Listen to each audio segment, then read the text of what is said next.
جب وہ ہٹ گئے اللہ کے انبیاء کے نقش قدم سے تو قدرت نے ان سے حکومت چھینی، قدرت نے ان سے عزت چھینی، قدرت نے ان سے وقار چھینا، قدرت نے ان سے طاقت چھینی اور فرعون جیسے ظالم و جابر کو مسلط کر دیا۔ پھر فرعون کیا کرتا؟ ان کے لڑکوں کو کاٹ دیتا، ان کے جوانوں کو قتل کرتا اور ان کی لڑکیوں کو اور عورتوں کو کنیز بنا لیتا۔ میرے پیارے آقا علیہ السلام کے پیارے دیوانوں، میں آپ سے پوچھنا چاہتا ہوں، قومیں یوں ہی تباہ نہیں ہوتی، قومیں یوں ہی برباد نہیں ہوتی، بستیوں کو یوں ہی آگ نہیں لگتی۔ میں آپ سے پوچھنا چاہتا ہوں، جو بنی اسرائیل کر رہے تھے کیا ہم ان سے مختلف زندگی گزار رہے؟ ہم تو ان سے 2 قدم گناہ میں آگے بڑھ گئے۔ بستیاں کیوں تباہ ہوتی ہے؟ میری مائیں اور بہنیں بھی یہاں موجود ہیں، حدیث پاک کا مفہوم ہے، جب کسی گھر میں کوئی عورت گھنگرو والے پازیب پہن کر چلتی ہے اور اگر بستی کے لوگ ان کو نہ روکیں تو وہ پازیب کی گھنگرو کی آواز جس گھر میں آتی ہے، 40 گھر دائیں سے، 40 گھر بائیں سے، 40 گھر آگے سے، 40 گھر پیچھے سے، اللہ ان گھروں سے رحمت کو اٹھا لیتا ہے۔ صرف گھنگرو کی آواز کی نحوست یہ ہے، پازیب کے اندر گھنگرو ہو تو اللہ اتنے گھروں سے اپنی رحمت کو اٹھا لیتا ہے، اور جب قدرت کی رحمت کسی قوم سے اٹھ جاتی ہے وہ قوم تباہ اور برباد کر دی جاتی ہے، وہ قوم صفحے ہستی سے مٹا دی جاتی ہے۔ ذرا انصاف کے ساتھ کہنا، غلام محی الدین باپو کے عرس میں آنے والوں، عرس کا مقصد یہی ہے کہ خدا یاد دلایا جائے۔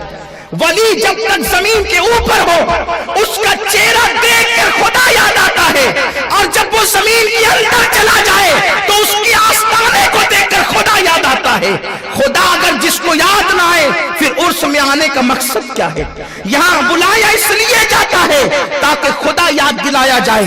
میرے پیارے آقا علیہ السلام کے دیوانوں، ذرا اپنے دل پہ ہاتھ رکھ کر سوچو تو صحیح، اگر عورت کے پازیب میں گھنگرو لگا ہو تو اتنی بستی تباہ ہوتی ہے، اتنے گھروں سے رحمت اٹھتی ہے۔ جن گھروں کے اندر رات کے 3 بجے تک گھنگرو کی نہیں، پازیب کے گھنگرو کی نہیں بلکہ میوزک کی آواز آتی ہو، ٹی وی کے اندر ایسے ایسے کفریہ اور شرکیہ کلمات والے گناہ جس میں کبھی خدا کو گالی دی جا رہی ہے، جس میں اللہ تبارک و تعالیٰ کو دنیا بنانے کی بنیاد پر غلط الفاظ سے یاد کیا جا رہا ہے، جس میں اللہ کو کبھی معاذ اللہ دھوکہ دینے والا، اللہ رب العزت کو محبوب کے ساتھ جفا کرنے والا، اللہ تبارک و تعالیٰ کو دنیا بنانے کی بنیاد پر گندے گندے الفاظ سے یاد کیا جا رہا، استغفر اللہ لیاذ باللہ۔ اور میری قوم کا جوان خوشی کے ساتھ تکیے لگا کر کے سن رہا ہے، کب تک؟ جس قوم کی فجر میں آنکھ نہ کھلے وہ قوم رات کے 2 3 بجے تک گانے سن رہی ہے، فلمیں دیکھ رہی ہے۔ مجھے بتاؤ پھر قوم تباہ نہ ہوگی تو کیا ہوگا؟ واٹس ایپ کے جہاد سے کچھ نہیں ہونے والا، صرف آنسو بہانے سے کچھ نہیں ہونے والا۔ رجوع اللہ جب تک نہ ہو، رب کی طرف پلٹنا جب تک نہ ہو، اس لیے کہ کم سے کم ایک مفکر نے کہا کہ میری قوم کتے سے کچھ سیکھ لیتی۔ جب کوئی کتے کو ڈنڈے مارتا ہے تو کتا چلاتے ہوئے اپنے مالک کے دروازے پہ آتا ہے، اور جب مالک کے دروازے پہ آتا ہے تو اس کے مالک کی چوکھٹ پہ پہنچنے کے بعد پھر کسی میں ہمت نہیں ہوتی کہ وہ اس کتے کو مارے۔ اللہ اکبر! مسلمانوں تم پر اتنی پڑ رہی ہے، تمہارے 2600 دیہات جلائے جا رہے ہیں، کئی ہزار تمہاری بیٹیوں کو قتل کیا جا رہا ہے، ان کی آبرو لوٹی جا رہی ہے، کھلے آسمان کے نیچے زندگی گزارنے پہ مجبور کیا جا رہا ہے، ریلیز کا بھکاری بننے پہ مجبور کیا جا رہا ہے۔ پھر بھی میری قوم سینما ہال برابر آباد رکھے ہوئے، زنا کے اڈے برابر آباد رکھے ہوئے، فیس بک واٹس ایپ پر رات کے 2 3 بجے تک ذہنی عیاشیوں میں مصروف ہے۔ ہونا تو یہ چاہیے تھا، یہ آنے والی قیامتیں ہمیں اللہ سے قریب کر دیتی، ہم اللہ کی طرف رجوع کرتے، رجوع اللہ کرتے، لیکن ہم نے اس کی طرف توجہ نہیں دی. ہم رب کی بارگاہ میں استغفار کرتے. میرے رسول نے فرمایا اگر ٹھوکر لگے تو توبہ کیا کرو، اس لیے کہ ٹھوکر گناہ کے سبب سے لگتی ہے. کانٹا چبھے تو توبہ کر لیا کرو، پیروں میں کانٹا گناہ کے سبب سے چبھتا ہے. مجھے بتاؤ جس رسول نے کانٹا چبھنے کو بھی گناہ کی سزا قرار دیا ہو، ٹھوکر کے لگنے کو بھی گناہ کی سزا قرار دیا ہو، اور اتنی مصیبتیں آ کر مسلمان کہتا ہے پتہ نہیں ہم سے کیا گناہ ہوا جو اتنی مصیبت آ رہی ہے. مسلمان میرے بھائی بتا تو صحیح، ہم سے وہ کون سا گناہ ہے جو نہیں ہوا ہے؟ ہم نے کون سا وہ گناہ ہے جو نہیں کیا ہے؟ سارے جرائم تو ہماری زندگیوں کے اندر موجود ہے. بستیاں کیوں تباہ ہوتی ہے؟ حدیث پاک میں آتا ہے جب قوم سجدہ ترک کر دیتی ہے تو اس قوم کو تباہ کر دیا جاتا ہے، وہ بستی ویران کر دی جاتی ہے. بڑی مشہور و معروف حدیث مبارکہ ہے، اللہ کے رسول صلی اللہ علیہ وآلہ وسلم کے فرمان کا مفہوم ہے. ایک دن حضرت سیدنا عیسیٰ علی نبینا وعلیہ الصلوۃ والتسلیم جو ہے ایک بستی کی طرف تشریف لے گئے. دیکھا کہ خوبصورت بستی ہے، بستی کے اندر نیک لوگ ہیں، عبادت گزار لوگ ہیں، اچھے لوگ ہیں. حضرت عیسیٰ اس بستی میں قدم رکھتے ہیں. قدم رکھنے کے بعد حضرت عیسیٰ کو انہوں نے دیکھا، اور دیکھنے کے بعد آپ کی بڑی ضیافت کی، بڑی مہمانی کی، اور آپ کو اپنے گھروں کے اندر رکھا. اللہ اکبر. حضرت عیسیٰ اللہ کے پیغمبر خوش ہو گئے اور خوشی خوشی آپ اس وہاں پر رہے. 3 دن تک قیام کرنے کے بعد جب آپ بستی سے باہر نکلے اور چلے گئے، 3 سال کے بعد جب واپس لوٹے تو کیا دیکھا؟ اب نہ وہاں انسان ہے، نہ انسانی بچہ ہے، اب نہ وہاں پرندہ پر مارنے والا ہے، اب نہ وہاں کھیت ہے نہ کھلیان ہے، اب نہ وہاں پانی ہے نہ بہاریں ہیں، اب نہ وہاں سبزہ ہے نہ سبزہ زار ہے، وہاں پر کچھ نہیں. اللہ کے پیغمبر کو حیرت ہوئی 3 سال کی چھوٹی سی مدت میں یہ بستی ویران کیسے ہو گئی، یہ بستی تباہ کیسے ہو گئی، یہ بستی برباد کیسے ہو گئی. اللہ اکبر. اس وقت رب سے عرض کیا میرے کریم یہ تو بتا 3 سال کی مدت کوئی طویل مدت تو نہیں، اتنی چھوٹی سی مدت ہے، اتنی قلیل سی مدت ہے، یہ بتا میرے اللہ یہ بستی ویران کیوں ہو گئی؟ تو جواب آتا ہے عیسیٰ بات یہ ہے اس بستی کے لوگ نمازی تھے، عبادت گزار تھے، پرہیزگار تھے، لیکن اس بستی کے اندر ایک بے نمازی آیا، اور جس نہر کی بنیاد پر اس بستی سیراب ہوتی تھی اس نہر کے اندر اس نے ہاتھ ڈال دیا اور ہاتھ ڈال کر کے پانی پی لیا. اس بے نمازی کی نحوست کی وجہ سے وہ نہر خشک ہو گئی. جب نہر خشک ہو گئی کھیتیاں خشک ہو گئی، اور جب کھیتیاں خشک ہو گئی باغات خشک ہو گئے، اور جب سب کاروبار ٹھپ پڑ گیا تو لوگ بستی چھوڑ چھوڑ کر چلے گئے. نتیجتاً یہ بستی ویران ہو گئی. مجھے بتاؤ بستی کے اندر ایک بے نمازی آ جائے تو پوری بستی ویران ہو جائے، کھنڈرات میں تبدیل ہو جائے. اگر بستی کے اندر ایک بے نمازی آئے تو بستی تباہ ہو جاتی ہے، ویرانے میں تبدیل ہو جاتی ہے، کھنڈرات میں تبدیل ہو جاتی ہے. جس بستی کے اندر پوری کے پوری بستی بے نمازی ہو وہ بستی تباہ نہ ہوگی، وہ بستی برباد نہ ہوگی. میری گفتگو کو کسی دیوانے کی بڑھ نہ سمجھنا، میں حدیث پاک کی روشنی میں میری قوم کو آگاہ کر رہا ہوں. میری قوم کے جوانوں تم نے کیرم کے لیے وقت نکالا، تم نے تاش کے پتوں کے لیے وقت نکالا، تم نے جوؤں کے لیے وقت نکالا، تم نے شراب کے اڈوں کو آباد کیا، لیکن تم نے خدا کے لیے وقت نہیں نکالا. وہ رب جس نے تمہیں تو ماں ہمیں کبھی دودھ نہ پلاتی، اس لیے کہ اگر رات کو ایک عورت کی نیند خراب کر دے کوئی تو وہ اس کو کوسنے لگتی ہے کہ اس نے میری نیند کیوں خراب کی. لیکن ایک بچے کو وہ ایک رات میں 50 مرتبہ بچہ اٹھتا ہے، ماں کو پریشان کرتا ہے، مگر ماں کے ماتھے پر کبھی شکن نہیں آتا کہ یہ ایک رات میں 50 مرتبہ مجھے کیوں حیران کرتا ہے. بولو کبھی ماں بد دعا دیتی ہے کہ اللہ کرے یہ مر جائے 50 مرتبہ مجھے کیوں اٹھاتا ہے نیند سے؟ بلکہ ماں ہر مرتبہ اٹھا کر سینے سے لگاتی ہے، اس کے سینے کا دودھ اس کے منہ میں ڈھونڈتی ہے. میں پوچھنا چاہتا ہوں آخر یہ محبت کس نے پیدا کی؟ اگر اللہ محبت پیدا نہ کرتا تو وہ عورت تم سے محبت نہ کرتی جس کو ماں کہتے ہیں، بلکہ اگر اس کے دل کے اندر اللہ نفرت پیدا کرتا تو وہ تمہیں بھوکا مار ڈالتی.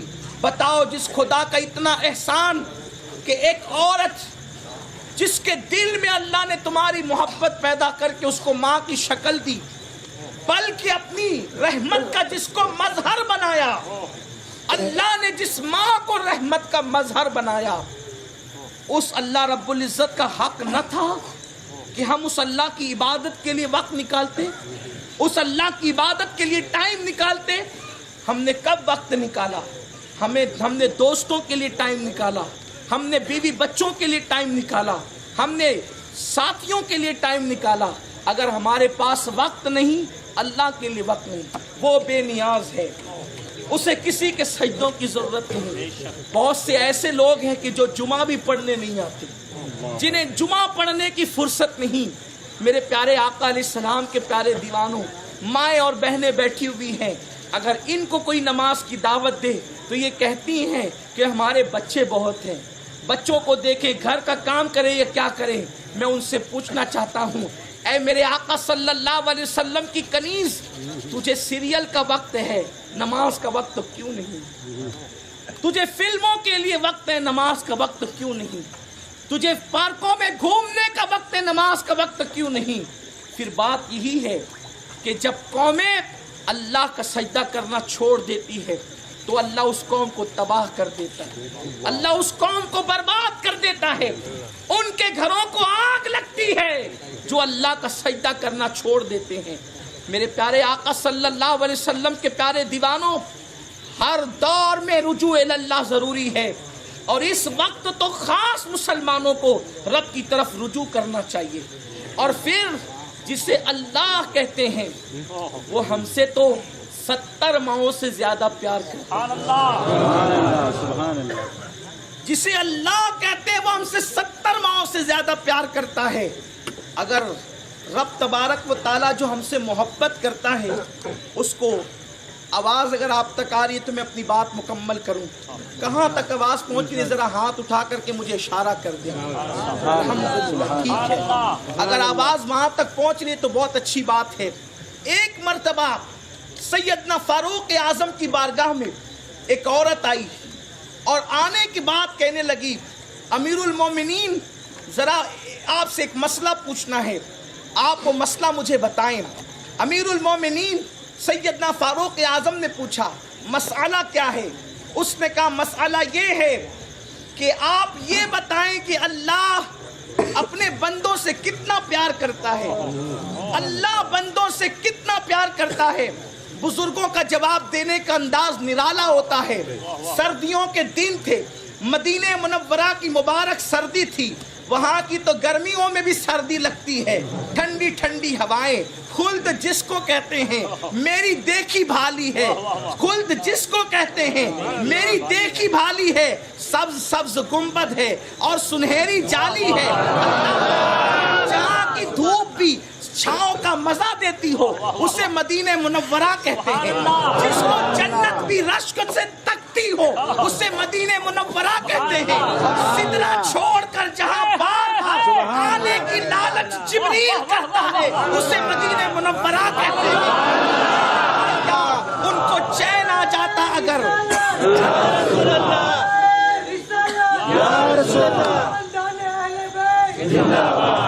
بے لکھائے یار، ان کو چین آ جاتا اگر بار بار آتے نہ یوں جبریل سدرہ چھوڑ کر۔ اللہ اکبر، اللہ کے رسول صلی اللہ علیہ وسلم کا مبارک شہر فاروق اعظم فجر کی نماز کے بعد کرسی پر بیٹھ کر آگ سے کچھ فائدہ اٹھا رہے ہیں۔ آگ جلی ہوئی ہے، جلی ہوئی آگ سے آپ ہاتھ اور اپنے پیروں کو گرم کر رہے ہیں۔ ایسے میں خاتون کہتی ہے، آپ بتائیں اللہ بندوں سے کتنا پیار کرتا ہے۔ آپ کو ایک سنت بھی بتا دوں، سردیوں میں آگ کو سامنے رکھ کر اس کی طرف ہاتھ اور پیر کر کے اس سے گرمی لینا، یہ میرے نبی کی سنت ہے۔ اب تک آپ ضرورت کے تحت لیتے رہے ہیں، اگر اب اس نیت سے لیں گے کہ یہ ادائیں تو میرے پیارے حبیب کی ہے، اللہ اس پر بھی آپ کو ثواب عطا فرمائے گا۔ حضرت فاروق اعظم گرمی کے مزے سردیوں کے اندر آگ سے لے رہے ہیں۔ خاتون کہتی ہے، بتائیے اللہ بندوں سے کتنا پیار کرتا ہے۔ فاروق اعظم اس کو سمجھانا چاہتے تھے، اگر توجہ میری طرف رکھ سکتے ہیں تو رکھیں، ادھر کام ہوتا رہے گا انشاءاللہ۔ اور یاد رکھیں کہ مائک ہماری ضرورت ہے لیکن مائک ہماری مجبوری نہیں ہے. بات آپ تک کر کے رہیں گے. دونوں سادات کرام اور بھی سادات موجود ہے, دعا کریں گے گلے پر انشاءاللہ کوئی اثر نہیں ہوگا اور غلام محی الدین باپو کا فیضان جاری ہوگا. حالانکہ مجھے روزانہ آج کے بعد بولنا ہے, مسلسل ربیع الاول شریف تک کے بولنا ہی بولنا ہے. شرق سے لے کے غرب تک ہے, تیرے انصاف کے چرچے توریت اور انجیل میں ہیں. آپ اس طریقے کی بات کرتے کہ میرا بچہ آگ میں ڈال دے, آپ نے کوئی جواب نہ دیا. خادم آگے بڑھتا رہا حتیٰ کہ وہ عورت گڑ گڑانے لگی. پھر میں کیفیت یہاں تک پہنچی کہ سیدنا فاروق اعظم کا غلام آگ تک آ گیا. عورت نے گھٹنے ٹیک کر ہاتھ جوڑ لیے, عمر اگر آج کسی کو قتل کرنے کا شوق ہی تجھے ہے تو میرے بچے کو آگ میں نہ ڈال, اس کی جگہ مجھے آگ میں ڈال دے.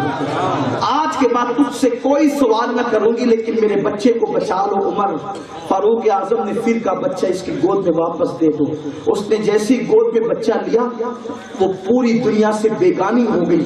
فاروق اعظم کو بھول گئی, غلام کو بھول گئی, مجمع کو بھول گئی, سب کو بھول گئی. بچہ سینے سے لگا کر چومنے لگی, اس کی زندگی بچنے پہ خوش ہو گئی. جب اس کو اطمینان ہوا فاروق اعظم نے مسکرا کے کہا بچہ جلانا تو نہ تھا, صرف تجھے بتانا تھا کیونکہ تو نے سوال بہت بڑا کر لیا تھا. بات اتنی ہے تو اس بچے سے کتنا پیار کرتی ہے. اس بچے سے تو جتنا پیار کرتی ہے اس سے 70 درجہ زیادہ اللہ اپنے بندوں سے پیار کرتا ہے, مگر اس پیار کا کوئی صلہ نہیں مانگتا. حکم دیتا ہے عبادت کرو لیکن اس پر بھی جنت کی بشارت, اس پر بھی دنیا میں آرام اور راحت کی بشارت. میرے پیارے آقا صلی اللہ علیہ وسلم کے پیارے دیوانوں, ہم سے وہ بھی نہیں ہوتا, ہم وہ بھی نہیں کرتے. سب کے لیے ٹائم, رب کے لیے ٹائم نہیں. زندگی کو ہم نے فضول کاموں کی نذر کر دیا ہے. اگر قوم سے کہا جائے گناہ چھوڑ دو تو کہتے مولانا گناہ کی عادت ہے, کیسے گناہ چھوڑیں؟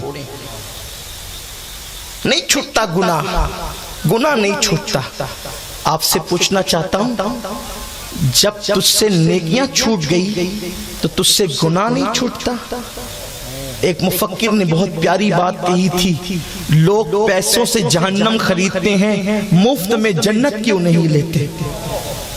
پیسوں سے جنت جہنم خریدنے والوں, اللہ تو مفت میں تمہیں جنت دے رہا ہے, وہ تو نہایت سستا سودا بیچ رہے ہیں جنت کا. ہم مفلس کیا مول چکائیں, اپنا ہاتھ ہی خالی ہے. جہنم خریدنے کے لیے پیسے, اس لیے کہ شراب پیو تو جہنم ملے گی, شراب خریدنے کے لیے پیسے چاہیے. جوا کھیلو تو پیسہ ہار دیتے ہیں, اس پہ جہنم. کسی فلم میں جاؤ پیسے لگتے ہیں, اس پہ پیسہ دے کر جہنم. مسجد میں آنے پر کوئی پیسہ نہیں لگتا, بولو لگتا ہے؟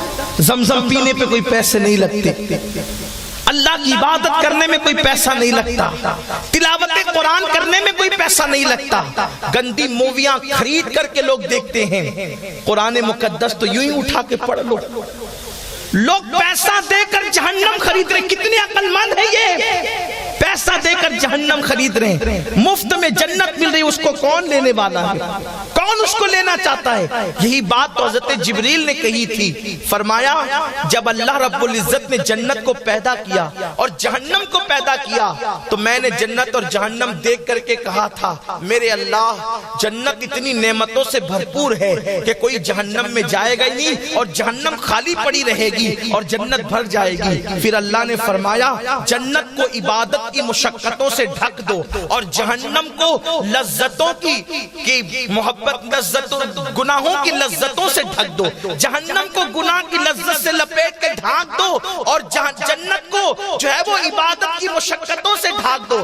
جنت عبادت کی مشقتوں سے ڈھک گئی اور جہنم جو ہے گناہوں کی لذتوں سے ڈھک گئی. جبریل نے کہا اب جب میں نے دیکھا تو پھر میں نے کہا اب شاید کوئی جنت میں نہ جا سکے گا, اب تو لوگ گناہوں کی لذت کی بنیاد پر جہنم کی راہ کے مسافر بنیں گے. مگر اللہ اکبر، قدرت کی طرف سے جواب آیا، نہیں جبریل، میرے کچھ بندے ایسے بھی ہوں گے جو واقعی مجھ سے محبت کریں گے، وہ راتوں کو میرے لیے جگیں گے، وہ راتوں کو سجدے کریں گے، وہ سب سے تعلق توڑ کر کے میرے لیے مصلی پر رویا کریں گے، میرے لیے تسبیح و تحلیل پڑھا کریں گے، وہ میرے لیے راتوں کو تلاوتیں کیا کریں گے. جب لوگوں کی آنکھیں سو رہی ہوگی تو وہ بستر سے تعلق توڑ کر کے مجھ سے محبتوں کا رشتہ جوڑ رہے ہوں گے.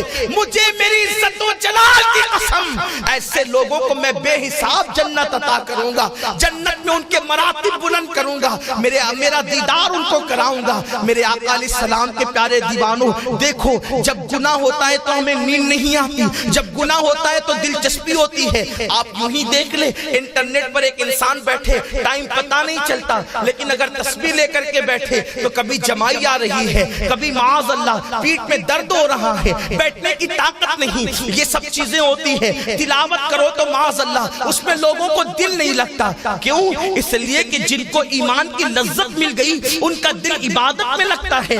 تم نہیں دیکھتے سرکار غوث العظم دستگیر جو ہے 40 سال تک معمول یہ ہے، عشاء کے وضو سے فجر کی نماز پڑھتے ہیں، مولا کائنات کی تلاوت کا حال کیا ہے. اللہ اکبر، ایک رکاب پہ پیر رکھتے ہیں تو دوسرے پہ پیر رکھنے سے پہلے پورا قرآن مقدس ختم کر لیا کرتے ہیں، پورا قرآن ختم کر لیا کرتے ہیں. منکرین علی نے کہا اس طرح کی باتیں تو گڑی ہوئی ہوتی ہیں کہ کیسے ہو سکتا ہے، یہ کیسے ہو سکتا ہے کہ ایک زین پر قدم رکھنے کے بعد دوسری زین پر قدم رکھنے سے پہلے قرآن ختم ہو جائے. ہم کہتے ہیں یہ بالکل ایسے ہی ہو سکتا ہے جیسے حضور جا کر خدا کو دیکھ کر جنت کی سیر کر کے جہنم کا مشاہدہ کر کے حضور نبیوں کی امامت کر کے انبیاء کے خطبے سن کے انبیاء کو خطبہ دے کے حضور واپس لوٹتے ہیں. زنجیر بھی ہلتی ہے، بستر بھی گرم رہتا ہے، وضو کا پانی بھی بہ رہا ہوتا ہے. ارے جب نبی کے لیے کائنات کا نظام روک دیا جاتا ہے تو نبی کے چچا زاد بھائی علی کے لیے بھی کائنات کا نظام روک دیا جاتا ہے. نعرہ تکبیر، نعرہ رسالت، نعرہ حیدری. اور بات روکنے کی کیا ہے؟ علی کا ہاتھ وہ ہے، اگر وہ چاہے تو کائنات کا نظام خود رک جائے. یہ میری عقیدت صرف نہیں کہہ رہی، یہ حقیقت ہے. ابھی آپ کو بات سمجھ میں آئے گی. یہ تو علی المرتضی غوث العظم دستگیر کہتے ہیں، خدا کی عزت کی قسم ہر سال جو آنے والا ہوتا ہے وہ سال پہلے سارے حالات مجھے بتاتا ہے کہ اس سال میں کیا ہوگا، کتنی خوشی ہوگی، کتنا غم ہوگا، کیا کیا ہوگا، کیا کیا ہوگا، وہ سب بتاتا ہے. جب میں اجازت دیتا ہوں تو وہ آتا ہے، پھر ہر مہینہ مجھ سے اجازت لیتا ہے، میں اجازت دیتا ہوں تو وہ آتا ہے، ہر ہفتہ حالات بتاتا ہے، مجھ سے اجازت لیتا ہے، میں اجازت دیتا ہوں تو وہ آتا ہے، اور ہر دن میری اجازت کے بغیر نہیں آتا. ارے جب عبد القادر کا یہ حال ہے کہ کوئی دن ان کی اجازت کے بغیر آ نہیں سکتا، تو جو عبد القادر کو اللہ اکبر علی نے ولایت عطا کی ہو، اس سال جو آنے والا ہوتا ہے وہ سال پہلے سارے حالات مجھے بتاتا ہے کہ اس سال میں کیا ہوگا، کتنی خوشی ہوگی، کتنا غم ہوگا، کیا کیا ہوگا، کیا کیا ہوگا، وہ سب بتاتا ہے. جب میں اجازت دیتا ہوں تو وہ آتا ہے، پھر ہر مہینہ مجھ سے اجازت لیتا ہے، میں اجازت دیتا ہوں تو وہ آتا ہے، ہر ہفتہ حالات بتاتا ہے، مجھ سے اجازت لیتا ہے، میں اجازت دیتا ہوں تو وہ آتا ہے، اور ہر دن میری اجازت کے بغیر نہیں آتا. ارے جب عبد القادر کا یہ حال ہے کہ کوئی دن ان کی اجازت کے بغیر آ نہیں سکتا، تو جو عبد القادر کو اللہ اکبر علی نے ولایت عطا کی ہو، اس مولا علی کی شان کا عالم کیا ہوگا، سبحان اللہ، اس علی المرتضی کا عالم کیا ہوگا. پیر مہر علی شاہ گولڑوی فرماتے ہیں نبی کی حقیقت کے بعد اللہ نے دوسری جو حقیقت پیدا کی وہ علی کی حقیقت ہے. لیکن ہم مسئلہ تفضیل والے لوگ نہیں ہیں. ہم خلیفہ بلا فصل صدیق اکبر فاروق اعظم عثمان غنی ہمارا عقیدہ اہل سنت کا ہے. لیکن پیر میر علی شاہ یہ بات کرنے کے بعد کہتے ہیں اللہ نے نبی کی حقیقت کے فوراً بعد اگر کسی کی حقیقت کو پیدا کیا ہے وہ علی کی حقیقت ہے. ابھی یہ تو عنوان ہی الگ ہے, میرا عنوان یہ نہیں, میں تو اس عنوان کی طرف چلنا چاہتا ہوں اور اپنی گفتگو کو اختتام کی طرف لے جانا چاہتا ہوں. آپ جانتے ہیں اللہ نے بہت ساری باتیں جو اپنے نبی کے ہاتھ پہ ظاہر کی, وہ باتیں اللہ رب العزت نے نبی کی عطا پر علی کے ہاتھ پہ ظاہر کی. آپ جانتے ہیں ابھی تک آپ نے صرف اتنا سنا ہوگا کہ نبی نے سورج پلٹایا, لیکن یہ بھی ہے اہل سنت کی کتابوں میں کہ علی نے بھی سورج پلٹایا. لوگ ڈرتے ہیں بتانے کہیں ہم پر رافضیت کا فتویٰ نہ لگ جائے. میں کہتا ہوں لو کانا رفضاً آل محمد, لو کانا رفضاً آل محمد فلیشہد الثقلان انی رافضی. امام شافعی کہتے ہیں بات سچی تو کہنی چاہیے نا, بات سچی کہنی چاہیے. اور ہم بار بار یہ سبق آپ کو پڑھا رہے ہیں. اہل بیت کی محبت کا نام رافضیت نہیں ہے, صحابہ کی دشمنی کا نام رافضیت ہے. اور صحابہ کا دشمن ہم کبھی نہ اس کے تھے نہ ہیں نہ کبھی اس سے ہوں گے. ہم تو ہر صحابی کی تعظیم کا درس دیتے ہیں, اس پہ عمل کرتے ہیں, اس لیے کہ اہل سنت میں تقیہ کی کوئی حیثیت نہیں ہے. ہمارا مسلک, ہمارا مذہب, ہماری زبان, ہمارا دل, ہمارا نظریہ, ہمارا عمل, ہمارا کردار لوگوں کے سامنے ہے. مولا علی کی نماز چھٹی تو حضور نے سورج پلٹایا, اور ایک مرتبہ جنگ صفین کے موقع پر لوگ دریا سے گزرنے لگے تو دریا کا بہاؤ اتنا تھا کہ لوگ گزرتے گزرتے گزرتے گزرتے اتنی تاخیر ہو گئی کہ سورج غروب ہو گیا. لوگوں نے کانا پھوسی کرنا شروع کیا کہ دیکھو ان کی وجہ سے اثر چھوٹ گئی. یہ بات میرے علی کے کان تک پہنچی, عرض کی اللہ سورج پلٹا دے. بس اتنا کہنا تھا, سورج پلٹ گیا. یہ شان ہے میرے مولا کی, یعنی وقت پر خدا نے جس کو قدرت دی ہو.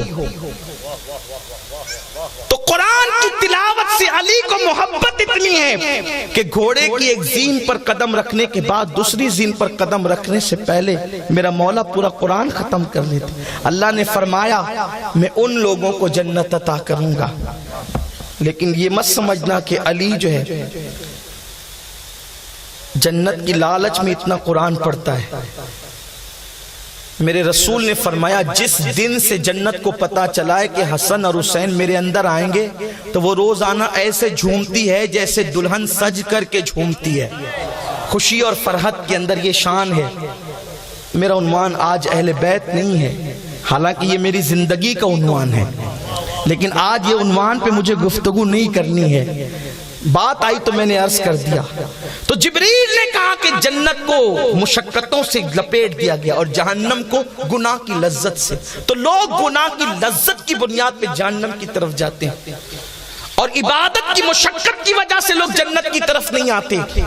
میرے پیارے آقا علیہ السلام کے پیارے دیوانوں, عبادت کی مشقت جھیلنا نہیں اور بڑی بڑی محبتوں کے دعوے کریں. ہم سے بڑا محبت کا دعوے دار کون؟ غوث پاک سے محبت کرتے ہیں, غریب نواز سے محبت کرتے ہیں, نثار باپو سے لیں گے پیر باپو تک, پیر باپو سے لے کے غلام محی الدین باپو تک, شفیق میاں باپو تک, اوپر اوپر اوپر چلے جائیں. غوث پاک, غریب نواز, اور پھر رسول پاک, اہل بیت سب سے محبت کرتے ہیں. محبت میں کرتے کیا ہیں؟ تو کہا غلاف چومنے کے سوا اور کچھ نہیں کرتے. جو اندر ہے ان کے غلاف چومتے ہیں, جو باہر ہے ان کے ہاتھ چومتے, بس یہی کام ہے. اور اتنا کر لیا تو سمجھتے ہیں کہ ہم ان پہ احسان کر رہے ہیں. سنیو, اس کا بھی نام محبت ہے. محبت بغیر قربانی کے قابل قبول نہیں ہوتی. آپ دیکھیں, جس نے محبت کی بہت پیاری سی بات یاد آئی, اور پھر اپنی گفتگو کو باپو کے اشارتاً فرمائشی واقعے کی طرف لے جا کے بات ختم کروں گا. ایک مرتبہ اللہ کے رسول وضو فرما رہے, سرکار علیہ السلام وضو کرنے, وضو کا پانی نشیب کی طرف, نشیب مطلب گڑے کی طرف, اترتی کی طرف بہ رہا تھا. پانی تو اترتی کی طرف ہی بہے گا نا. حضور وضو کر رہے، اترتی کی طرف پانی بہ رہا ہے، ایک صحابی کھڑے ہیں حضور کو دیکھ رہے، سرکار فرماتے ہیں کیا ہوا؟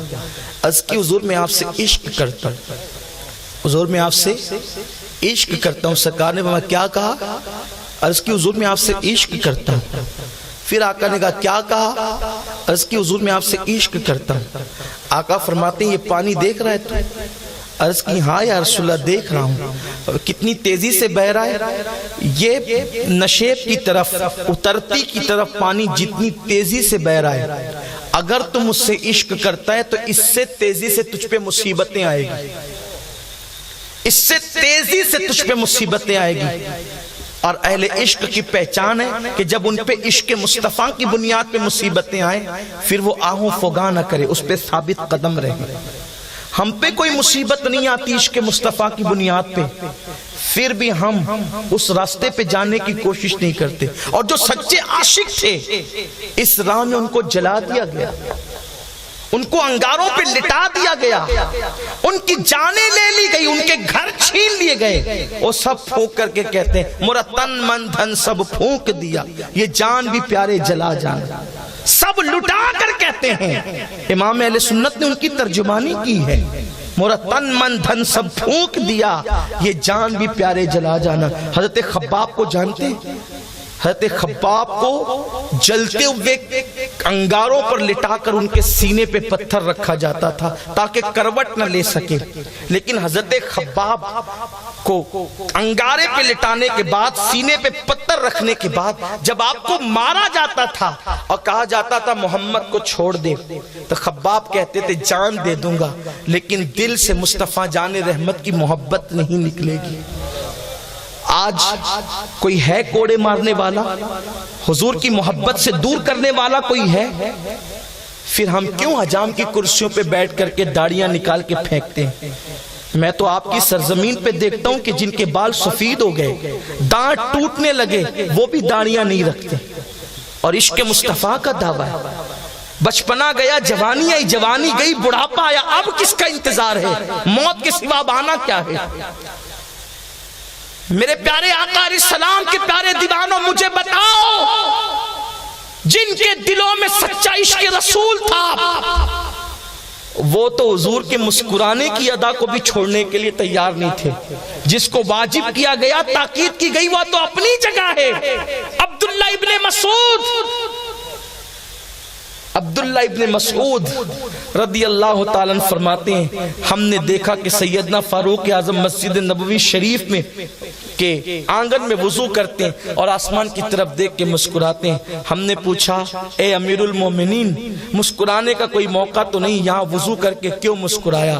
فرمایا مجھے نہیں معلوم، میں نے ایک بار دیکھا تھا کہ میرے آقا نے یہی وضو کیا تھا اور یہی میرے آقا علیہ السلام کھڑے ہو کر مسکرائے تھے، تو میں نے سوچا کہ دنیا سے جاتے جاتے میں بھی حضور کی اس ادا پر عمل کروں، ادائے مصطفیٰ پر عمل کروں۔ ایک مرتبہ حضرت سیدنا عبداللہ ابن عباس ایک رستے سے گزر رہے ہیں، ایک درخت آیا، عبداللہ ابن عباس اپنے گھوڑے سے اوپر ہو گئے، نکل گئے، پھر واپس آئے، پھر اوپر ہو گئے، پھر نکل گئے، پھر واپس آئے، آخرکار پھر زیادہ اوپر ہوئے تو امامے کا شملہ درخت سے الجھ گیا۔ جب درخت سے امامے کا شملہ الجھا تو اس وقت مسکرائے۔ کسی نے کہا اے عبداللہ تم نے بچوں کی طرح یہ کام کیسے کر لیا؟ بار بار آئے گئے اور امامے کا شملہ درخت سے الجھ گیا تو ہنس رہے، مسکرا رہے، فرماتے نادانو تمہیں نہیں پتا، دراصل میں ایک بار اپنے آقا کے ساتھ سفر حج میں اسی طرح سے گزرا تھا، اور جب گزرا تو حضور کے امامے کا شملہ اس درخت سے الجھ گیا تھا۔ میں تمنا کرتا تھا کہ مرنے سے پہلے پہلے زندگی میں ایک مرتبہ حضور کی اس ادا پر ضرور عمل کروں۔ آقا نے حکم نہیں دیا تھا، وہ تو اتفاقی الجھ گیا تھا شملہ، لیکن حضرت ابن عباس اس پر عمل کرنا چاہتے تھے۔ محبوب کی اداؤں سے پیار اتنا تھا، ہمیں کس ادا سے پیار ہے؟ داڑھی رکھنے میں شرمائیں، نماز پڑھنے کے لیے ٹائم نہیں، صدقہ دینے کے لیے جی چرائیں، ڈاکٹروں کے بل دینے کے لیے ہمارے ماتھے پہ شکن نہیں آتے، لیکن اگر صدقہ کسی غریب کو دینا ہو تو ہم گن کے دیتے ہیں، جبکہ اللہ کے رسول نے فرمایا اپنے بیماروں کا علاج صدقے سے کرو، کیونکہ صدقہ بلاؤں سے جنگ کرتا ہے اور آنے والی مصیبتوں کو وہ دور کرتا ہے۔ نہ ہم کبھی صدقے کی طرف توجہ، نہ عبادت کی طرف توجہ، اور حال یہ ہے کہ ہم سے بڑا عاشق رسول کوئی نہیں۔ دیکھو عاشقوں کی زندگی کیا تھی، صحابہ نے جس طرح عشق والی زندگی گزاری اور انہوں نے جیسا حق ادا کیا وفاداری کا، اب کوئی کیا کر سکتا ہے۔ میری مائیں اور بہنیں بھی موجود ہیں، ہم حضور کی مرضی پر اپنی مرضی چلاتے ہیں، بڑی معذرت کے ساتھ بڑی بے پردگی کا ماحول لوگوں نے بنا رکھا ہے۔ اب تو حال یہ ہو گیا کہ چھوٹی آستین کے کپڑے فیشن ہو گئے، اب تو شادی اور منگنی کے موقع پر مونڈوں تک عورتیں جو ہے وہ مہندی لگاتی ہے اور لگواتی ہے۔ حالت یہ ہے کہ چھوٹے چھوٹے شارٹ اور پتلے کپڑے آج فیشن بن چکے ہیں۔ مردوں سے بات کرنا کوئی عیب نہ رہا۔ اللہ نے رسول پاک کی بیویوں سے کہا تھا کہ اے نبی کی عورتوں، جب مرد تم سے بات کرے تو نرم لہجے میں بات مت کرنا، تاکہ دل کا روگی اس کو کوئی دوسرا رنگ نہ دے۔ جو مومنوں کی مائیں تھی اللہ نے کہا کہ نرم لہجے میں بات نہ کرنا۔ آج تو عورتیں اجنبی مردوں سے بات کرنے کی بات آئے تو آواز بنا کر، انداز بنا کر الگ الگ لب و لہجے میں گفتگو کرتی، بلکہ آج تو فلمی ڈائلاگ بولے جاتے ہیں، آج تو ایک دوسرے کو لبھانے کی کوشش کی جاتی ہے۔ لوگ بھول گئے کب تک جرائم کرو گے، کب تک گناہ کرو گے، ایک دن وہ آئے گا جس دن موت کی لٹکتی ہوئی تلوار تیرے جسم سے تیری روح کا تعلق توڑ دے گی۔ یہی فرق ہے اپنی موت میں اور اللہ والوں کی موت میں۔ وہ موت کی تیاری کرتے ہیں تو خوشی خوشی دنیا سے جاتے ہیں، روتے ہوئے آئے تھے لیکن خوشی خوشی جاتے ہیں، کیونکہ ولی کو اس وقت تک موت نہیں آتی جب تک اللہ جنت میں اس کا ٹھکانہ اس کو دکھا نہ دے۔ وہ اور لوگ ہیں جو کہتے ہیں کہ نبی کا کے ساتھ آخرت میں کیا ہوگا نبی کو نہیں پتا۔ معاذ اللہ، استغفر اللہ، العیاذ باللہ۔ ہم سنیوں کا عقیدہ ہے کہ مومن کو موت سے پہلے اس کا ٹھکانہ دکھایا جاتا ہے، پھر اس کی روح نکالی جاتی ہے۔ اللہ والوں کے آراس اسی لیے منائے جاتے ہیں، ان کے دن اسی لیے منائے جاتے ہیں، اور لوگ باتیں کرتے ہیں۔ اللہ کے رسول علیہ السلام نے فرمایا لوگوں میرے لیے اذان کے بعد مقام محمود کی دعا کیا کر، اس لیے نہیں کہ تمہاری دعا سے ملے گا، ایسا نہیں، بلکہ اس لیے کہ اس کی برکتیں تمہیں مل جائیں۔ صحابہ نے پوچھا مقام محمود کیا ہے؟ آقا نے فرمایا مقام محمود ایک مقام ہے جہاں پر اللہ مجھے کھڑا کرے گا اور میں اس کی حمد کروں گا۔ صحابہ نے عرض کی یا رسول اللہ، اس مقام پر آپ کے سوا بھی کوئی اور ہوگا؟ سرکار فرماتے میرے سوا کوئی اور نہیں ہوگا، البتہ میرے سوا اگر کوئی ہوگا تو وہ 4 لوگ اور ہوں گے، باہر کا کوئی نہیں ہوگا، وہ 4 لوگ اور ہوں گے، ایک تو علی ہوگا، ایک تو فاطمہ ہوگی، ایک تو حسن اور ایک تو حسین، اور ہم مقام محمود پر ہوں۔ سبحان اللہ۔ یعنی حضور نے مقام محمود پر ان کو بھی نہیں چھوڑا، وہاں بھی ان کو ساتھ شامل کیا، وہاں بھی ان کو ساتھ لیا اللہ کے حبیب علیہ السلام نے۔ تو لوگوں کی حالت یہ ہے، لوگوں کی کیفیت یہ ہے کہ موت کو بھول چکے، موت کو فراموش کر چکے، اور موت کی تکلیف اور موت کا کڑوا گھوٹ وہ ہے کہ اگر حقیقت موت لوگوں کو بتا دی جائے، حتیٰ کہ جانوروں کو موت کی حقیقت پتا چل جائے، تو آقا فرماتے ہیں ایسے گھلنے لگے جیسے نمک پانی میں گھلنے لگتا۔ عشق کا دعویٰ، بڑی بڑی باتیں، اور عشق زندگی میں ہم نے کیا کب ہے؟ زندگی کے اندر ہم نے عشق کیا کب ہے؟ شاید ہم اپنے آپ کو بہت بڑے پیمانے پہ دھوکہ دے رہے ہیں، اور یاد رکھنا یہ زندگی پہلی اور آخری مرتبہ ملی ہے۔ جو محبوب کی مرضی سے اپنی مرضی کو آگے کرے وہ کبھی عاشق نہیں ہوتا، عاشق تو ہوتا ہی وہ ہے۔ عشق انسان کو آزاد نہیں کرتا بلکہ غلام بناتا ہے، عشق کی پہچان نہیں۔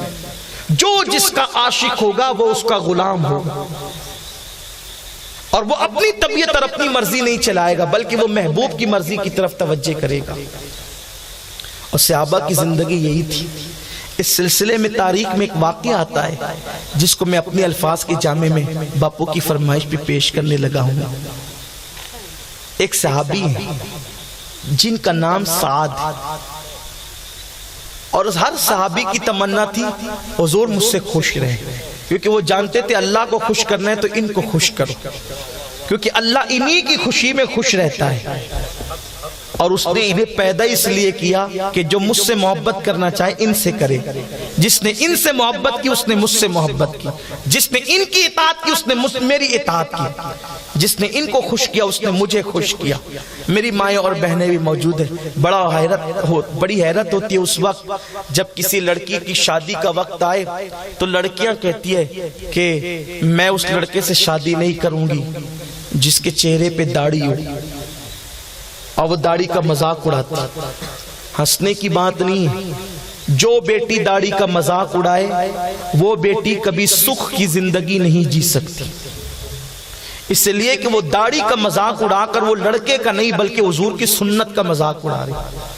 دنیا نے تو تمہیں قتل کیا تھا، دنیا نے تو تمہیں قبر میں زندہ دفن کیا تھا، وہ اللہ کا رسول آمنہ کا لال جس نے پتھر کھائے اور بیٹی کی زندگی کو بلند کیا، جس نے بتایا کہ بیٹی کو ستانا اپنے نبی کو ستانے کی طرح ہے۔ اس رسول نے فرمایا، اس نبی نے فرمایا کہ جس نے بیٹی کا دل دکھایا اس نے مجھ محمد کا دل دکھایا۔ اور بیٹی کیا ہوئی پھر؟ اگر بات بیٹی کی آئی ہے تو ایک جملے میں میں سیدہ فاطمہ کی منقبت پڑھنا چاہتا ہوں، صرف ایک جملے میں نبی نے بیٹی کو باپ کے لیے رحمت قرار دے دیا، نبی نے بیٹی کو باپ کے لیے رحمت قرار دے دیا، اور فرمایا جب بیٹی پیدا ہوتی ہے تو کب پیدا ہوتی ہے؟ اللہ فرماتا ہے جب میں بندے سے اس سے سب سے زیادہ خوش ہوتا ہوں تو اس کو اپنی رحمت کے طور پر اس کو بیٹی دے دیتا ہوں، اور جب کسی کو بیٹی دیتا ہوں اور وہ غمگین نہیں ہوتا بلکہ خوش ہوتا ہے تو میں اپنے اوپر اپنے ذمہ کرم سے اس بات کو لازم کر لیتا ہوں کہ جب تجھ پہ مصیبت آئے گی میں تیری مدد کروں گا۔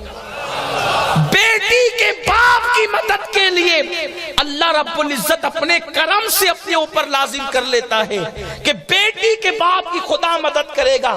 یہ شان کسی مذہب میں بیٹی کی نہیں ہے جو اسلام میں ہے، لیکن میں سیدہ فاطمہ کی منقبت ایک جملے میں پڑھنا چاہتا ہوں۔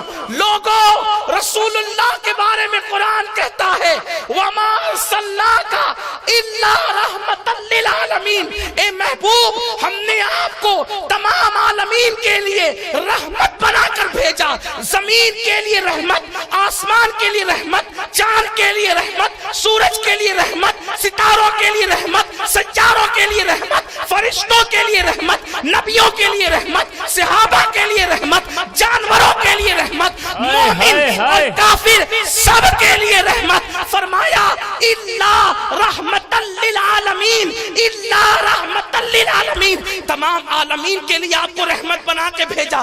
عالمین کیا ہے اس کی تشریح میں نہیں کر سکتا، میرے پاس اتنا علم نہیں، لیکن قرآن کی ایک اور آیت ہے الحمدللہ رب العالمین، اللہ تمام عالمین کا رب ہے۔ پتا چلا جس کا خدا رب ہے محمد اس کے لیے رحمت ہے۔ اب بتاؤ محمد عالمین کے لیے رحمت۔ ایک سوال ہے، کیا میرے محمد الرسول اللہ کے لیے بھی کوئی رحمت ہے؟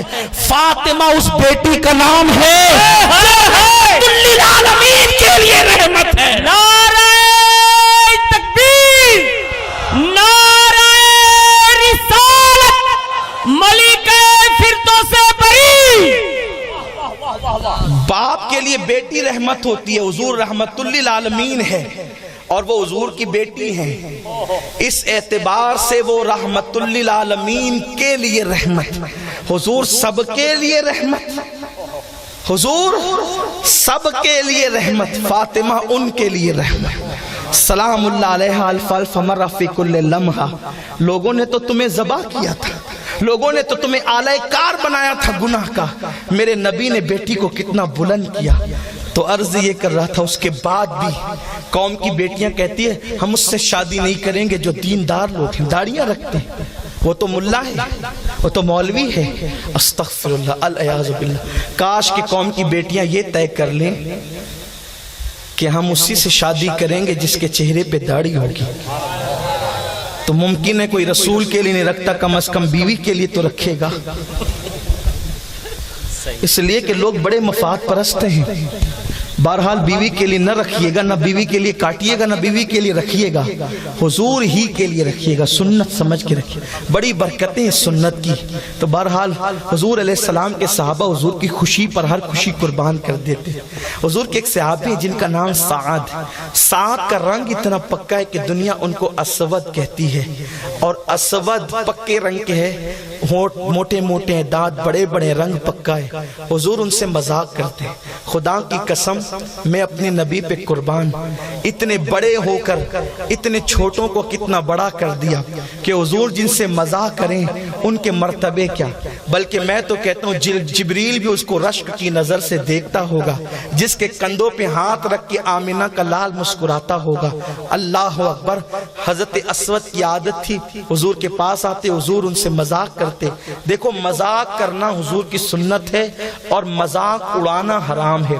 کرنے اور اڑانے میں فرق یہ ہے، کسی کی ایسی مذاق کرنا کہ اس کا دل دکھے، یہ مذاق اڑانا ہے اس کو حقیر سمجھ کر، اور مذاق کرنا وہ بھی ہنس دے تم بھی ہنس دو، دونوں خوش ہو جاؤ، اس کو کہتے ہیں مذاق کرنا۔ حضور مذاق کرتے تھے۔ مذاق کرنا سنت ہے، مذاق اڑانا حرام ہے۔ اگر بات مذاق کی آئی ہے تو مجھے ایک حدیث یاد آئی۔ ایک بار بارگاہ رسالت میں ایک عورت آئی، بوڑھی ہو گئی تھی، عرض کی یا رسول اللہ میں جنت چاہتی ہوں، مجھے جنت عطا فرمائے۔ آقا فرماتے ہیں تجھے پتا ہے اللہ کسی بوڑھی عورت کو جنت میں داخل نہیں کرے گا۔ اس نے سننا تھا، توجہ نہ کی، رونے لگی، اللہ میں جوانی میں کیوں نہیں مر گئی، بچپن میں کیوں نہیں مر گئی، میں بڈھی کیوں ہو گئی۔ جب وہ رونے لگی تو حضور نے مسکرا کے کہا بڑی بھی، کس نے کہا کہ تو جنت میں نہیں جائے گی؟ میں نے تو یہ کہا کہ بوڑھی عورتیں جنت میں نہیں جائے گی، یعنی جب جنت میں جائے گی تو اللہ ان کو ان کی جوانی عطا کر دے گا، پہلے جوان کرے گا پھر جنت عطا کرے گا۔ حضور اس شان سے مذاق کرتے تھے۔ حدیث پاک دوسری یاد آتی ہے، بڑی پیاری حدیث ہے۔ حضور علیہ السلام کے ایک دیہاتی صحابی تھے، دیہات سے آتے تھے اور تازہ تازہ سبزیاں لے کر سرکار کی بارگاہ میں لا کے پیش کرتے تھے۔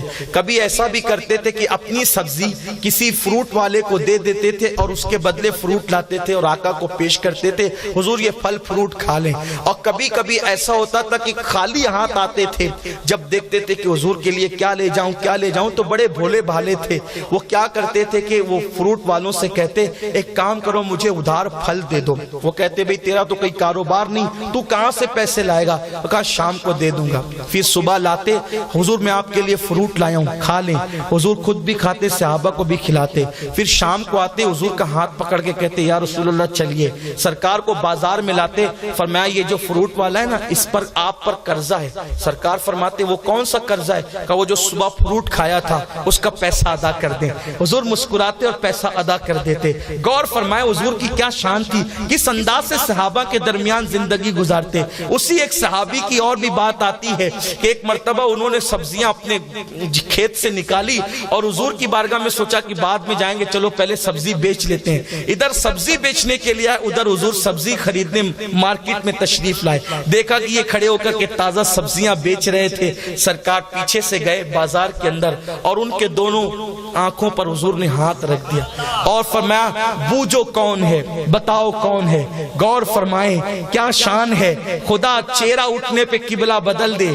کیا شان ہے کہ ایک مرتبہ خود بلائے، 9 مرتبہ خود سے جائیں، قصر دنا تک کس کی رسائی، جاتے یہ ہیں آتے یہ ہیں۔ مرتبہ کیا ہے کہ نبیوں کی امامت کریں، انبیاء جس کے پیچھے ہاتھ باندھ کر کے کھڑے رہے، لیکن غلاموں کو کس شان سے نوازتے ہیں، کس قدر سادگی کے ساتھ لوگوں کے ساتھ رہتے ہیں کہ ان کی کی آنکھوں پہ ہاتھ رکھ دیا اور فرمایا بوجھو کون ہے، بتاؤ کون ہے؟ صحابی کہتے ہیں تھے تو دیہاتی لیکن عاشق تھے، اور عاشقوں کو انداز عشق سکھانا نہیں پڑتا، جب عشق آتا ہے تو انداز عشق خود بخود آ جاتا ہے۔ دنیا میں کوئی کتاب ایسی نہیں لکھی گئی جس میں آداب عشق بتائے جاتے ہیں، اس لیے کہ دل عشق کرتا ہے تو طریقہ عشق خود بخود سیکھ جایا کرتا ہے، نہ عشق سکھانا پڑتا ہے نہ آداب عشق سکھانے پڑتے ہیں۔ اقبال نے غالباً اسی لیے کہا ہے جب عشق سکھاتا ہے آداب خود آگاہی، کھلتے ہیں غلاموں پر اسرار شہنشاہی، اللہ اکبر۔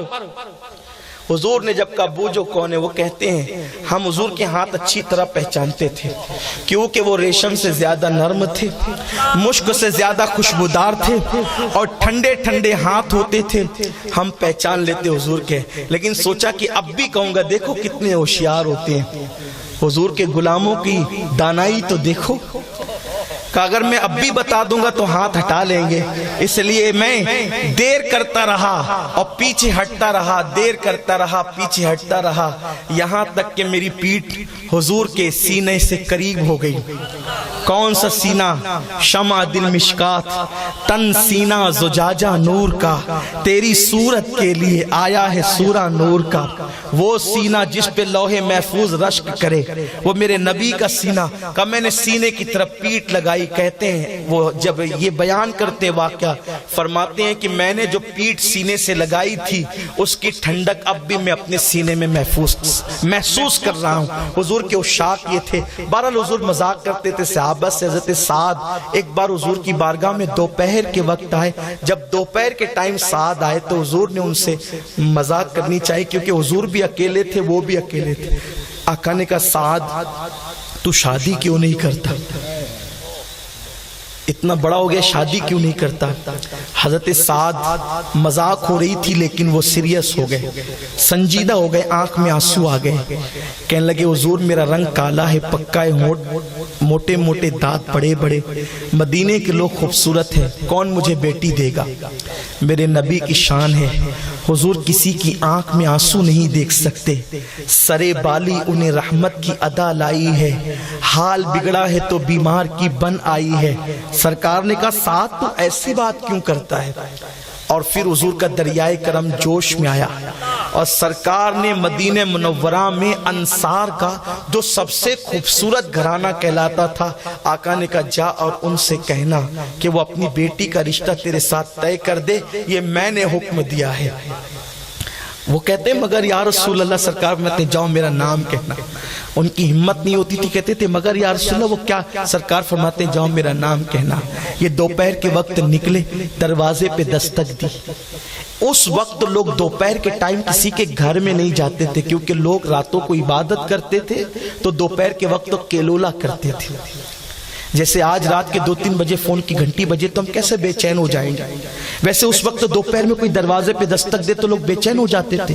یہ ٹائم کسی کے آنے کا نہیں، یہ کیسے آ گیا؟ کوئی حادثہ تو نہیں ہو گیا، کوئی معاملہ تو نہیں ہو گیا؟ دروازے پہ دستک ہوئی، وہ صحابی جیسے دروازے کی طرف آئے، ان کی بڑی خوبصورت اکلوتی بیٹی وہ بھی پیچھے پیچھے چھپ کر کے دبے قدموں سے باپ کے پیچھے۔ دروازہ کھلا، انہوں نے کہا سعد اس وقت؟ عرض کیا ہاں آقا نے بھیجا ہے۔ سرکار نے سلام کہا، انہوں نے سلام قبول کیا۔ کتنے خوش نصیب تھے وہ جس کو رحمت للعالمین سلام بھیجے، سلام قبول کیا۔ اس کے بعد سعد سے پوچھا سعد کیسے آنا ہوا؟ عرض کرتے آقا نے بھیجا ہے۔ پھر کہتے ہیں ہاں آقا نے بھیجا ہے، مگر کیوں بھیجا ہے؟ ہمت نہیں ہوتی تھی، کہتے ہیں آقا نے بھیجا ہے۔ ہاں آقا نے بھیجا ہے، کیوں بھیجا ہے؟ کہا حضور نے بھیجا ہے۔ سعد بتاؤ تو کیوں بھیجا ہے؟ پھر کہتے ہیں رشتہ لے کر۔ اتنے جملے کہنے تھے رشتہ لے کر، ایسا لگا وہ صحابی کے دامن میں پوری کائنات کی خوشیاں سمٹ آئی۔ کیوں؟ حضور نے بھیجا ہے رشتہ لے کر تو وہ یہ سمجھے کہ حضور میری بیٹی کا رشتہ اپنے لیے مانگنا چاہتے ہیں۔ سوچئے ذرا، تھوڑی دیر کے لیے سوچئے کتنا خوش ہو گئے ہوں گے وہ۔ لیکن جب پوچھا کس کے لیے، انہوں نے کہا میرے لیے۔ اب بتاؤ ان کی کیفیت کیا ہوئی ہوگی۔ اس کو یہاں سے ہٹ کر ایک مثال کے ذریعے سمجھے۔ کوئی بہت کروڑ پتی گاؤں کا مکھیا اس کے متعلق کوئی اس کا نوکر آ کر کے کہے کہ وہ فلاں مکھیا صاحب نے بھیجا ہے کہ کس لیے کا رشتے کے لیے، تو سوچا کہ وہ اپنے بیٹے کے لیے رشتہ مانگ رہے تو کتنا خوش ہو جائے گا انسان، لیکن جیسے ہی کہے گا میرے لیے تو پھر اس کی طبیعت بجھ نہ جائے گی. کہاں تو ہم نے سوچا تھا اتنے بڑے گھرانے میں رشتہ طے ہو رہا ہے، اور کہاں اتنا چھوٹا. ملانے کے لیے بلا تمثیل بلا تمثیل. جب اسعد نے کہا کہ حضور نے رشتہ لے کے بھیجا ہے تو انہوں نے سوچا میری بیٹی ام المومنین بنے گی، لیکن جیسے کہ کس کے لیے تو کہا میرے لیے. اب وہ صحابی تھی، دو چیزیں تھی، ہاں کہہ کر حضور کی بات مان لیں تو بیٹی کو کیسے سمجھائیں، اتنی خوبصورت بیٹی جو حسن و جمال کی ملکہ ہو، ایک ایسے پکے رنگ کے حبشی کے ساتھ بیاہ دے، بیٹی کو مطمئن کیسے کریں گے. لیکن اگر بات بیٹی کی ہے اور حضور کی بات کا انکار کر دے، حکم کا انکار کر دے، تب تو ایمان ہی چلا جائے. ایک طرف ایمان ہے، حضور کی بات کا انکار کر کے ایمان جاتا ہے، بات مان کر ایمان رہتا ہے، تو بیٹی کو مطمئن کیسے کریں گے. ایک طرف بیٹی، ایک طرف حضور. فیصلہ نہیں کر پا رہے تھے صحابی. پیچھے سے ایک ہاتھ نرم نازک کندھے پر آیا اور اس نے کندھا دبایا. جب انہوں نے مڑ کر کے دیکھا تو بیٹی آنکھوں میں آنسو لا کر کہتی ہے بابا دیر مت کر، جلدی سے ہاں کر دے. آنے والے اسود کو نہ دیکھ، بھیجنے والے مصطفیٰ جان رحمت کو دیکھ. بابا تیری بیٹی کتنی خوش نصیب ہے. کسی کا بیٹا رشتہ باپ طے کرتا ہے، کسی کا رشتہ بھائی طے کرتا ہے، کسی کا رشتہ بہنیں دادی دادا طے کرتے ہیں. کائنات جب تک قائم رہے گی ہم فخر کرتے رہیں گے کہ تیری بیٹی کا رشتہ نبیوں کے امام نے طے کیا. خلاف توقع بیٹی سے بات سن کر جیسے انہوں نے کہا اسود ہمیں رشتہ منظور ہے، جاؤ حضور سے کہہ دے ہم منظور کرتے ہیں، حضور جب چاہے نکاح کر دے. جیسے یہ آئے سرکار نے ہاتھ میں پیسے لیے ان کی جھولی میں ڈالے، کہا جاؤ اسود نکاح کی تیاری کرو. ادھر عورتوں کا حال کیا، وہ لڑکی کہتی ہر کڑوا گھونٹ پی لوں گی، لیکن حضور کی بات کا انکار نہیں کیا جا سکتا. ادھر ہاں ہو گیا، ان کے دامن میں پیسے پڑے، کہا جاؤ شادی کی تیاری کرو. ادھر وہ شادی کی تیاری کے لیے نکلے، کپڑے خرید رہے تھے. ادھر حضور نے بلال سے اور کچھ حضور کے منادیوں سے کہا کہ جاؤ احد کے میدان میں جمع ہونا ہے، ابھی سے لے کر صبح تک اعلان کرتے رہو اور سب کو جمع کرو. اعلان کرنے والا بازار میں پہنچا، لوگوں دکانیں بند کرو، کاروبار چھوڑو، خرید و فروخت روک دو، اللہ کے رسول نے جان کی نظریں لے کر احد میں جانے کے لیے تمہیں بلایا ہے. اسود وہاں کھڑے تھے. اسود کپڑے کی دکان والے سے کہتے ہیں ایک احسان کرو گے؟ اس نے کہا ضرور اسود، کیا بات ہے؟ کہا یہ کپڑے لے لے واپس، میرے پیسے واپس دے دے. پیسے واپس لیے، نئی تلوار خریدی، نئی ڈھال خریدی، اور شادی کی تیاری کرنے کے بعد حضور کو اطلاع دیے بغیر مجاہدین کی صفوں میں آ کر کھڑے ہو گئے. چپکے سے کیوں آئے؟ اس لیے کہ جانتے تھے اگر حضور نے دیکھ لیا تو کہیں گے جنگیں تو قیامت تک ہوتی رہے گی اسلام کے لیے، ابھی شادی کر لے، جنگ میں مت آ. حضور مجھے جنگ سے روک نہ دے، آقا مجھے میدان جنگ سے روک نہ دے. چپکے سے آ کے کھڑے ہو گئے، میدان جنگ میں چلے گئے. جب لاشیں جمع کی گئی تو حضرت اسود کی لاش بھی تھی، شہید ہو گئے تھے اسود. حضور نے ان کی لاش کو دیکھ کر پہلے تو روئے پھر مسکرایا. صحابہ نے کہا حضور کیوں مسکراتے ہیں؟ آقا فرماتے ہیں یہ اسود اس کی منگنی ہوئی تھی، شادی کی تیاری کرنے کے لیے بھیجا تھا، لیکن میرے منادی کا اعلان سنا تو کپڑے واپس کر کے ڈھال اور تلوار خرید کر مجھ سے چھپا کر یہ میدان جہاد میں پہنچا اور شہید ہو گیا. جب شہید ہو گیا تو میں دیکھ رہا ہوں کہ جنت کی حوریں آپس میں لڑ رہی ہے. وہ کہتی ہے میں اسود کی دلہن بنوں گی، وہ کہتی ہے میں اسود کی دلہن بنوں گی، وہ کہتی میں اسود کی دلہن بنوں گی.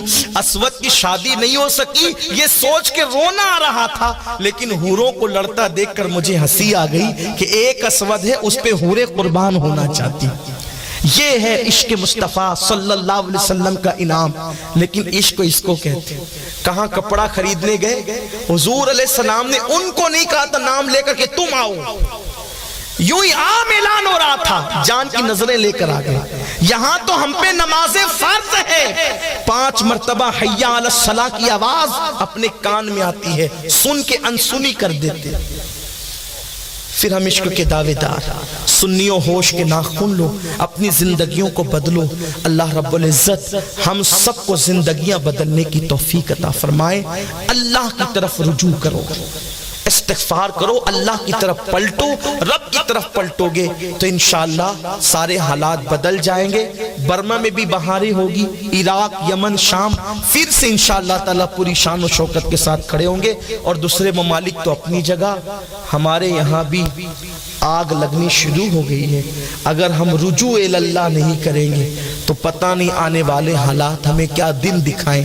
اس لیے ہم اللہ کی طرف رجوع کریں، اپنی اولاد کو نماز کا پابند بنائیں، خود نماز کے پابند بنیں، اپنی بیویوں کو نماز کا پابند بنائیں. یاد رکھنا، اللہ نہ کرے اگر گھر جلیں گے اور تم نماز کے پابند ہوئے تو تمہارے گھر نہیں جلیں گے، تم محفوظ رہو گے. کیونکہ حضور نے دعا کی، اے اللہ ان کے گھروں کو سدا ہرا بھرا رکھنا. اے اللہ ان کے گھروں کو سدا ہرا بھرا رکھنا. صحابہ نے پوچھا تھا کن کے؟ آقا فرماتے ہیں جو شوہر اپنی بیوی کو فجر کے لیے جگائے اور جو بیوی اپنے شوہر کو فجر کے لیے جگائے، اللہ ان کے گھروں کو ہمیشہ ہرا بھرا رکھے گا. آقا نے کہہ دیا فجر میں جگانے والوں کے گھر انشاءاللہ ہمیشہ ہرے بھرے رہیں گے. لیکن جو کرے گا وہ، حضور کی دعائیں لو، برکتیں ملے گی. حضور کی دعاؤں سے دور جاؤ گے، نحوستوں میں پڑ جاؤ گے. حضرت پیر سید غلام محی الدین باپو کے عرس میں آنے والوں سے گزارش ہے سچی توبہ کر کے جائیں، کیونکہ اولیاء کے آستانے پر اللہ توبہ کو قبول کرتا ہے، دعاؤں کو مقبول کرتا ہے. میرا اللہ مجھے آپ سب کو توفیق دے. دوران گفتگو کوئی غلطی ہو اللہ معاف فرمائے. وما علینا الا البلاغ. السلام علیکم ورحمۃ اللہ وبرکاتہ.